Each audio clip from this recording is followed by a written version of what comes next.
Obrigada pelo convite, é sempre um gosto enorme participar nestes eventos e especialmente hoje vamos falar da Águia Real. Vou partilhar aqui a tela, vamos ver se isto está tudo a funcionar. Vê-se bem? Sim, já aparece. Ok. Ou seja, é uma honra poder falar desta espécie tão emblemática, tão conhecida, que é, no fundo, é a culpada de eu, 20 anos depois de a conhecer, trabalhar com aves de rapina. Porque foi há 20 anos, em 2003, no Parque Nacional da Peneda Gerês, quando estava a fazer o meu estágio, que integrei um projeto, na altura, coordenado pelo engenheiro Miguel Pimenta, e quando vi as águias, fiquei com borboletas no estômago e ainda hoje em dia, quando as capturo, quando as manuseio, as borboletas são exatamente as mesmas. Portanto, eu, como digo, como estava a dizer, eu capturo as águias reais e vou aos ninhos para colocar emissores em indivíduos adultos e em crias.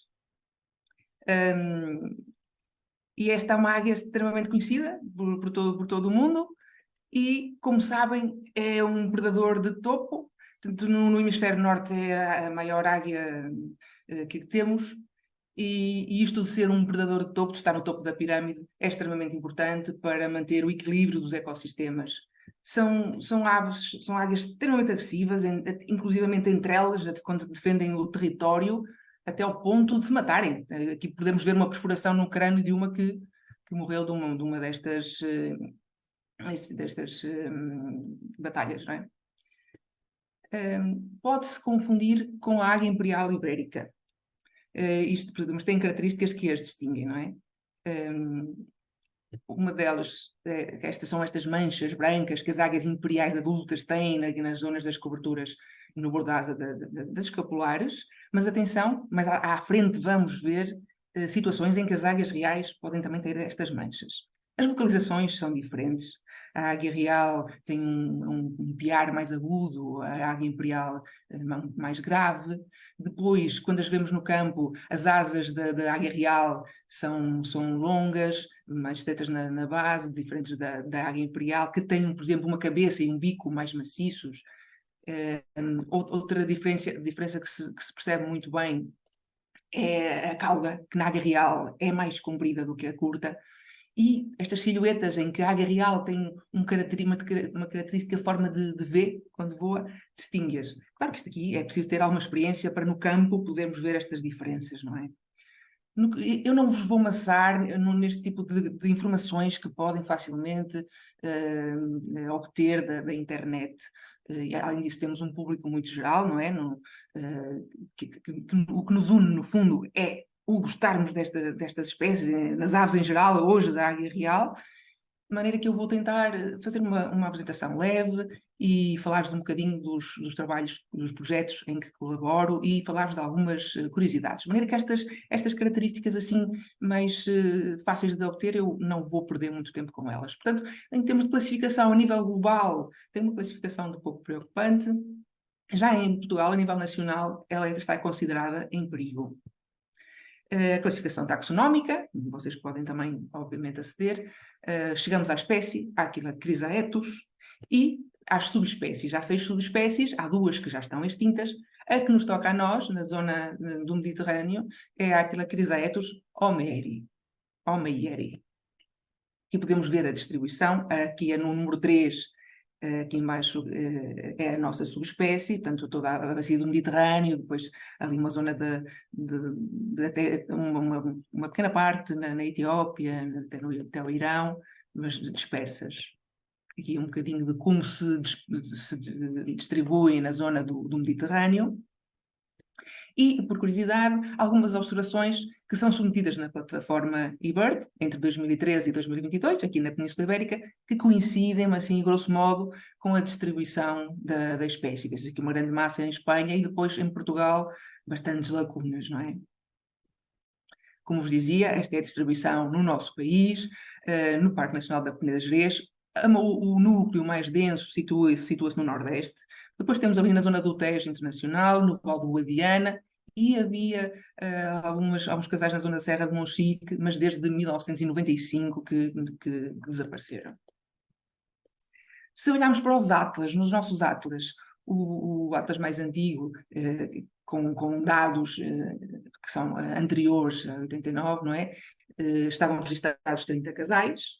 Depois há um incremento no atlas, já um aumento para 53, 61 casais. Nota-se um incremento na zona do Nordeste. A zona do Tejo Internacional estava mais ou menos estável. E há um declínio muito grande no Parque Nacional da Peneda Gerês. Os dados atuais apontam para que tenhamos entre 70 a 85 casais. Isto significa também que o grande núcleo continua a ser ali a zona do Nordeste, que ocupa os 60% da população. Houve ali um aumento no Parque Nacional, que já vamos saber porquê, já vos vou contar mais à frente, e também chama a atenção que no Sul, metade da população, que normalmente nestas latitudes nidifica em rochas, metade da população do Sul nidifica em árvores, à semelhança da sua espécie também do Norte, que também normalmente nidifica em árvores. Em termos de habitats, depende muito, não é, de onde nos encontramos, onde está a águia. Normalmente gosta de zonas abertas, onde possa construir ninhos e tenha poisos que tenha grande visibilidade para poder caçar, uma boa acessibilidade aos ninhos, porque transportam muitas vezes presas pesadas, mas claro, isto depende muito da zona de nidificação. Normalmente vegetação baixa, mas lá está, se for uma zona de árvores já não é tanto assim. Como vos dizia, os substratos de nidificação diferem entre rocha e árvore. Na nossa região é sobretudo em rocha. Fazem voos espetaculares. Voos de cortejo, voos nupciais e mesmo de defesa de território, são voos acrobáticos em que elas ascendem nas térmicas, depois deixam-se cair em picado e muitas vezes tocam-se com as garras, quando é o caso dos voos nupciais entre os casais. Há situações descritas muito interessantes, por exemplo, o Miguel de Andas da Gama, que calcorreou o Parque Nacional da Peneda Gerês, faz a descrição de um episódio em que uma águia está a voar com uma pedra que não era assim tão pequenina, e deixa cair e apanha em voo, tudo para impressionar a fêmea, diz, eu sou valente, tem que ser o escolhido, não é? As posturas, portanto, o ciclo biológico também se adapta às latitudes, obviamente, mas normalmente as posturas dão-se nos finais de fevereiro, entre os finais de fevereiro, últimos dias e os finais de março, é variável. Põem normalmente entre 1 a 3 ovos, que são assim branquinhos, com as manchinhas castanhas. A incubação dura entre 41 a 45 dias e a dispersão, depois quando as crias já estão aptas a voar, é variável também entre os 65 e os 80 dias. Só para verem como esta águia é tão forte, este dedito é meu, ao lado de uma garra de uma águia real, que são realmente impressionantes. E, além de ser predadora, também é necrófaga. Mas este hábito de necrofagia normalmente é mais no inverno, quando tem mais dificuldade em caçar presas vivas. Além disso, os cadáveres estão frescos, portanto, não há muitas moscas nem contaminações, e elas são então necrófagas. E depois as presas variam imenso, desde mamíferos, aves, répteis. Mais à frente vamos já falar disto. Começamos já. Por exemplo, aqui estão a comer um lobo. Um lobo que não foram elas que mataram, mas um lobo. Embora a sua espécie da Ásia possa matar lobos. Aqui são exemplos, não é, que eu fui buscar de javalis, uma cria de javali. Aqui sobre um corso. Aqui sobre uma cobra descada, não é? É interessante porque este é um projeto que eu já vos falo mais à frente, que está a fazer um estudo sobre a dieta das aves, verificou que 70% das cobras, dos répteis que levam para o ninho, e isto ocupam uma importante percentagem na dieta delas, as presas vão vivas. O que é muito interessante, muitas vezes cegam-nas com os bicos, para elas terem alguma dificuldade ou mais dificuldade em escaparem-se, e levam-nas vivas para os ninhos. Claro, como sabem, as cobras têm tendência a enrolarem-se, não é? Então, uma odisseia é chegarem ao ninho com as cobras enroladas nos tarsos, terem que libertar a cobra para que as crias a matem, ou seja, no fundo estão ali a ensinar-lhes técnicas de como matar uma presa viva. Acontece, às vezes escapam-se, não é? Obviamente. Também a alimentação depende muito dos recursos, da abundância de recursos que há na zona. E, por exemplo, aqui neste caso é um ninho em Múrcia. nas imediações dos ninhos, há imensas carapaças de tartarugas gregas, de tartarugas terrestres. Portanto, só para verem que é realmente extremamente variável. São tão valentonas. Este é um vídeo que está disponível na internet, vocês podem ver no Parque Nacional de Cabanheiros, que está uma cegonha, tem aqui a criazinha pequenina no ninho, e depois vem a águia real e, bumba, leva a cria.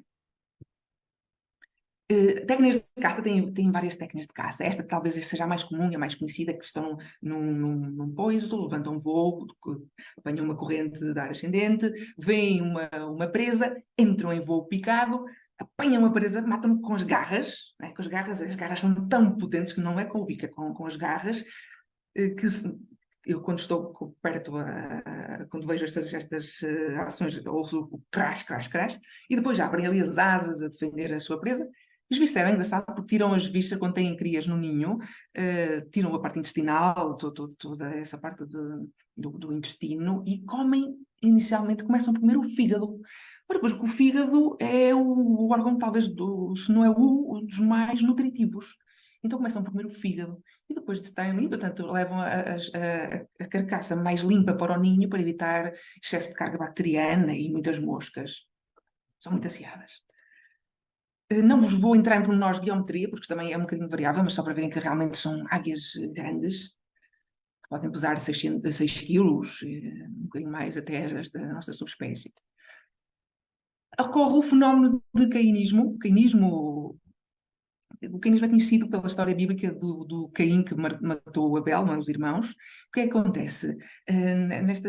Há espécies que têm cainismo obrigatório, que é um cainismo genético, em que acontece sempre esta situação. Outras é facultativo. Na águia real é bastante comum.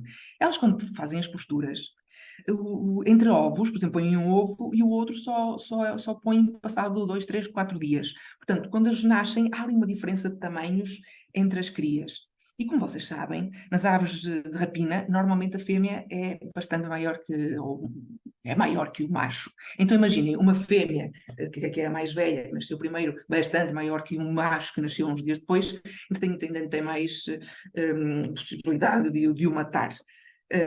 Isto acontece muitas vezes quando há carência de alimentação, e então o mais velho tenta superar o mais novo. Mas também ocorre e há provas disso, ninhos repletos de comida em que ocorre na mesma cainismo. Isto tem a ver também com picos hormonais durante o desenvolvimento das crias. Por exemplo, nós em maio fomos a um ninho da águia real e eram 2 fêmeas e como irmãs que são, tiveram uma pega bastante grande, violenta, e pusemos emissor na que estava bem, que era a maior, e esta coitadinha estava cheia de feridas. Enviámos para o centro de recuperação, que entretanto foi recuperada. Depois no final do verão já fui ao centro de recuperação, já coloquei um emissor e já está a voar em liberdade. Portanto, esta salvamos. O desenvolvimento da plumagem é extremamente interessante, desde que eclosiona o ovo até serem dispersantes. Estas diferenças de plumagem, ou seja, eles nascem muito branquinhos e vão ficando emplumados até ficarem mais escuros, e estas idades, por exemplo, são muito importantes para datar a idade, não é? Para saber quantos dias têm as aves, mas também para nós que colocamos emissores, os emissores têm que ser colocados numa determinada idade. Não podem ser muito pequeninos, porque quando colocamos o arnês, a mochila, pode dar a volta e provocar algum tipo de dano à ave, mas quando são muito grandes, quando chegamos ao ninho, o bicho pode saltar e ainda não sabe voar, portanto perdemos o bicho, é predado ou tem fraturas, e isso não pode de maneira alguma acontecer. De maneira que é importante sabermos as idades exatas das crias. Não vou entrar em pormenores de plumagem, porque isto daria outra conversa, não é? Mas é importante dizer-vos que, por exemplo, os jovens, estes primeiros da esquerda superior, do canto superior esquerdo, têm uma cauda branca e umas manchas brancas nas asas. E isso, com a idade, com as mudas, vai sendo alterado até ficar completamente castanho, como é o caso do canto inferior direito, que já é um adulto completo. E só para verem um bocadinho estas diferenças da cauda, que vão ficando de brancas a castanhas. Aqui fiz esta compilação porque eu acho muita piada aos olhos das aves, principalmente das águias, e começa aqui pela esquerda, elas nascem com os olhos muito escuros, quase pretos, e depois com a idade vão clareando, vão ficando mais amarelados, e assim, mais brilhantes, são muito, muito bonitas. Vamos falar um bocadinho de ameaças. Todos sabem que houve uma grande perseguição às alimanhas, não é? As aves de rapina estavam muito associadas a isto por serem predadores. O Estado fomentava a caça às aves de rapina, e não só, e pagava até pelos troféus. Isto é uma fotografia em França, em 1953, portanto não foi assim há tanto tempo. Esta é na Galiza, em 1980, podia perfeitamente ser em Portugal. As pessoas gostavam de ter os bichos taxidermizados em cima da chaminé.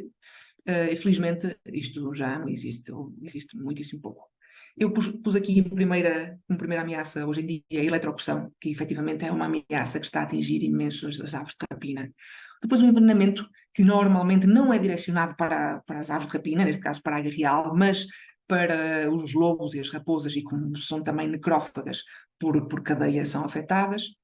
A perseguição direta, infelizmente, cada vez menos, perturbação dos locais de edificação, obviamente, a degradação do habitat e sensibilização ambiental. Eu continuo a achar que para conservarmos precisamos conhecer, precisamos gostar de, e é com divulgação nas faixas etárias mais jovens e não só, atividades como esta, é mostrar para conhecermos, como dizia, para gostarmos. Agora, falando um bocadinho desta relação entre homens e águias, que sempre existiu, porque realmente já os egípcios, não é? Tinham o símbolo da águia como um grande espírito, muito perto das divindades, tanto que aparecem nos símbolos egípcios. Os gregos, eu acho-me piadão aos gregos, porque, por exemplo, Zeus assumia a forma de águia para transportar a sua amante para o Monte Olimpo. Observar a águia se vinha no lado direito do espaço aéreo, pois queria dizer que algo bom iria acontecer, mas se viesse pelo lado esquerdo, isto já significava maus presságios. A vitória do Alexandre o Grande, por exemplo, quando lhe foi dado o título de rei da Ásia, foi anunciado por uma águia no campo de batalha. Os Ganimedes era um pastor giríssimo, então Zeus achava tão giro que se transformou em águia, raptou e levou-o para o Olimpo para servir os deuses. E se recordam, de há bocado, eu quando vos dizia que as águias começam por comer o fígado, os ungulados e dos lagomorfos, já os gregos devem ter visto isto, porque tem uma lenda em que o Prometeu roubou o fogo aos deuses e Deus aos humanos. Então, Zeus teve de castigá-lo. O que é que ele fez? Acorrentou-o a umas rochas e pôs uma águia a comer-lhe o fígado todos os dias. Portanto, à noite o fígado regenerava e durante o dia a águia comia o fígado do Prometeu. Os romanos também têm os símbolos nas legiões romanas, que eram usados pelo exército, são sempre símbolo de caráter guerreiro, de domínio, do poderio, da força, da agressividade, da valentia. No catolicismo também temos o São João Evangelista, em que o símbolo está sempre associado à águia, porque aquela altura do voo, todo da águia simbolizava a profundidade teológica das suas escrituras. E super conhecidos também por todos são os indígenas norte-americanos, não é? Que todas as aves, a águia, as penas das águias representavam honestidade, verdade, majestade, força, coragem, sabedoria, liberdade. E o facto de vaguearem pelos céus, claro, havia ali uma conexão muito próxima de Deus. Por exemplo, os Mapaches e os Dakota caçavam as águias na planície, como faziam buracos no chão, colocavam como isco uma lebre, um coelho taxidermizado, escondiam-se com os arbustos, a águia vinha sobre a presa e eles apanhavam-nas com as mãos. Já os outros do sudoeste faziam de outra forma, iam aos ninhos pilhar as águias e criavam as águias com a tribo. Portanto, hoje em dia continuam a fazer estes rituais culturais e religiosos, mas nos Estados Unidos há criações em cativeiro da águia real e de picardo americano para o efeito. Portanto, recolhem depois as penas de muda para utilizarem para o efeito. E há também o repositório nacional, em que existem estes adornos e as tribos indígenas podem requisitar para utilizarem nas cerimónias. Se vamos ali mais para as estepes asiáticas, na zona da Mongólia, do Cazaquistão, há estas técnicas de cetraria muito antigas, estamos a falar de antes de Cristo, dos séculos antes de Cristo, que são, esta subespécie é um bocadinho maior que a nossa, portanto caçam lobos e raposas, e porque são tribos nómadas e têm que resistir ao frio do inverno, e caçavam não só para terem comida, mas também por causa da pele, para os abrigos, não é? E são técnicas que eles passam de geração em geração. De antes eram só executadas por homens, hoje em dia já há algumas mulheres, poucas, e os filhos começavam estas técnicas, a utilizar estas técnicas com as águias já aos 13 anos. Portanto, vão aos ninhos, escolhem as fêmeas, que são maiores, portanto, terão a partida maior êxito na caça, e criam as águias só obedecem à voz do seu caçador, não é? do treinador, e há uma coisa interessante, elas caçam lobos e raposas e têm laços muito afetivos com as águias, mas há uma certa altura em que eles têm que devolver a águia à natureza, eles não ficam com a águia para sempre. E isso é um momento muito doloroso. Eles retiram-se, despedem-se da águia e depois, às vezes, têm que se esconder para que a águia não volte com eles a casa.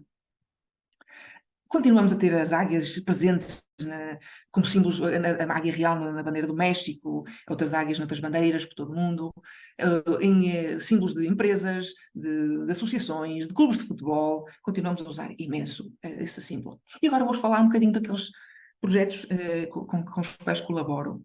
Este projeto que é do GREFA, do Grupo de Reabilitação de Fauna Autóctone de Madrid, que começou um projeto de restauro da Águia da Real na zona do Xurés-Gerês, em 2001, em que havia 9 a 13 territórios históricos, mas na zona galega deixou de nidificar nos anos 70, e na zona do Gerês a última nidificação está dada como em 1997.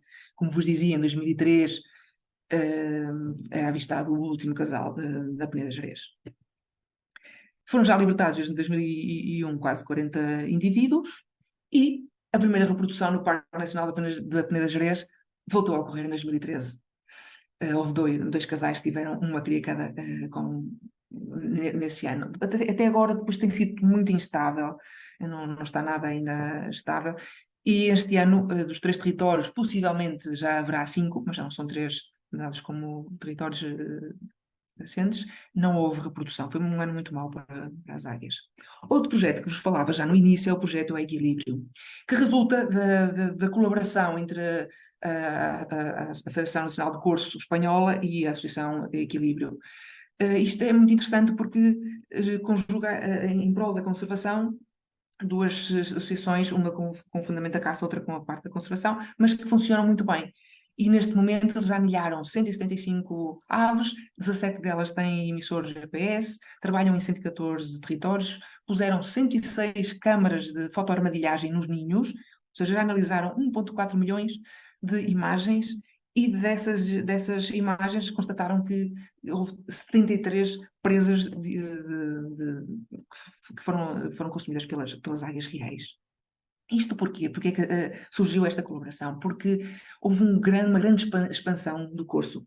E quando há estas expansões que não são naturais, não é? Ou começa a haver prejuízos nos cultivos, há atropelamentos, começa a haver contaminações de doenças, e então a águia real aqui funciona como o equilíbrio, uma gestora, porque ainda por cima ela preda muito sobre crias de corso, principalmente quando está em época de reprodução. E este projeto também faz uma coisa muito interessante, que é a identificação, identificação por desenho facial dos indivíduos. Ou seja, por fotografia, e às vezes quando as temos na mão, eles identificam os indivíduos. Uma pela parte facial, outra pelas retrizes, portanto as penas centrais da cauda. E é um bocado como os humanos, nós não somos exatamente simétricos, não é? Portanto, eles pegam em características e vão categorizando os animais à simetria facial. Depois tem aqui o desenho da comissura labial e da parte do bico e também da parte nasal, possibilita a identificação como se fosse uma nossa impressão digital, não é? Temos aqui alguns exemplos de fêmeas que estão identificadas com esta técnica.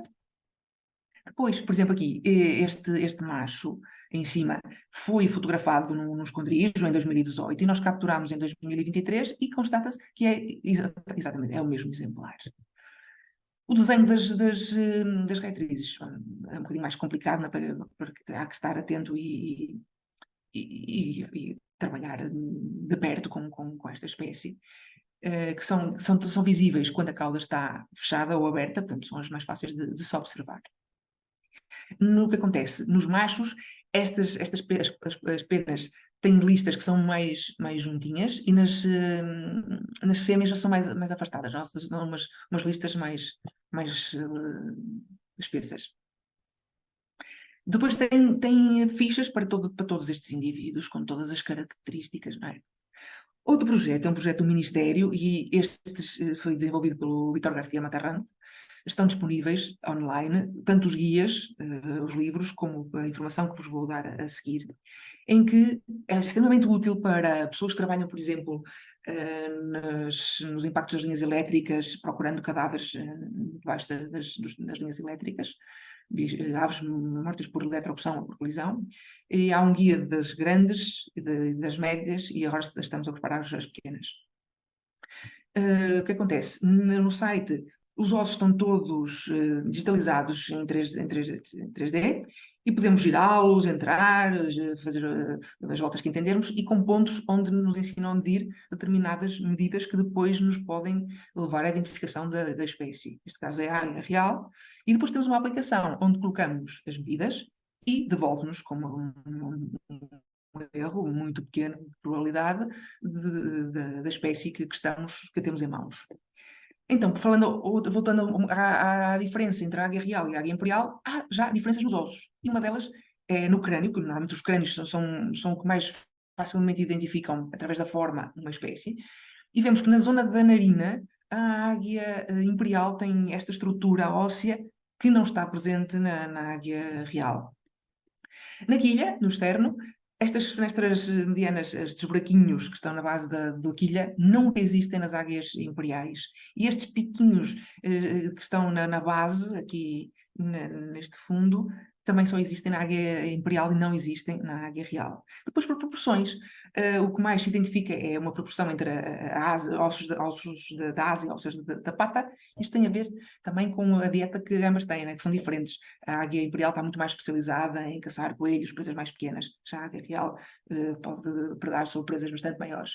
Então nota-se que as proporções são diferentes. Entre o tibio-tarso e o húmero, na águia real, são bastante semelhantes, e aqui na águia imperial nota-se que o tibio-tarso é bastante mais curto que o húmero. Ou, por exemplo, o húmero e o fémur, que não é tão evidente esta diferença, mas sim, também se nota. Depois há uma curiosidade também, que é uma plumagem que se pensa, quando se foram identificadas, pensava-se que era uma anomalia, mas efetivamente há alguns exemplares que são muito, muito pálidos, muito claros. E, por exemplo, esta ave nasceu no sul da Noruega, foi anilhado aos 50 dias, tinha uma plumagem absolutamente normal para a idade da cria. Depois foi fotografada adulta e apresentava esta plumagem tão clarinha. E também há uma fêmea no noroeste da Sibéria. Então, há assim algumas curiosidades. E, se lembram, eu falei-vos que as manchas brancas, características da águia imperial, às vezes aparecem na águia real. E isto aqui é uma confusão, não é? Porque as setas capilares brancas não constam nos guias das aves, portanto, se encontrarmos uma, ficamos em dúvida, o que é giro, são sempre desafios. É uma característica que em aves nos Estados Unidos, na América do Norte, estão bastante descritas, mas por cá ainda se ouve falar pouco, mas também houve registros nos Alpes franceses. Em Espanha há 4 exemplares que se saiba que com este registro, e inclusivamente havia uma que estava no CERI, que é o Centro de Estudos de Aves de Rapina Ibéricas, em Toledo, que fazia as mudas e a plumagem era sempre com estas manchas brancas, portanto não desaparecem com as mudas. Cá está esta águia foi capturada em Tarragona com as manchinhas brancas. E agora também eu acho piada porque gosto muito dessas colaborações de fusões de mundos. As águias reais estão a ser treinadas por forças especiais, por forças do exército francês, na Holanda também, para capturarem drones indesejados. Portanto, esta é a mensagem que eu vos quero deixar. É bom aprendermos e aproveitarmos estas colaborações de mundos distintos. É possível haver conservação com caçadores, com caça, é possível fazer sensibilização ambiental com aves de rapina, é possível aproveitá-las e, e resta-me agradecer-vos a vossa paciência por me terem ouvido. Muito obrigada.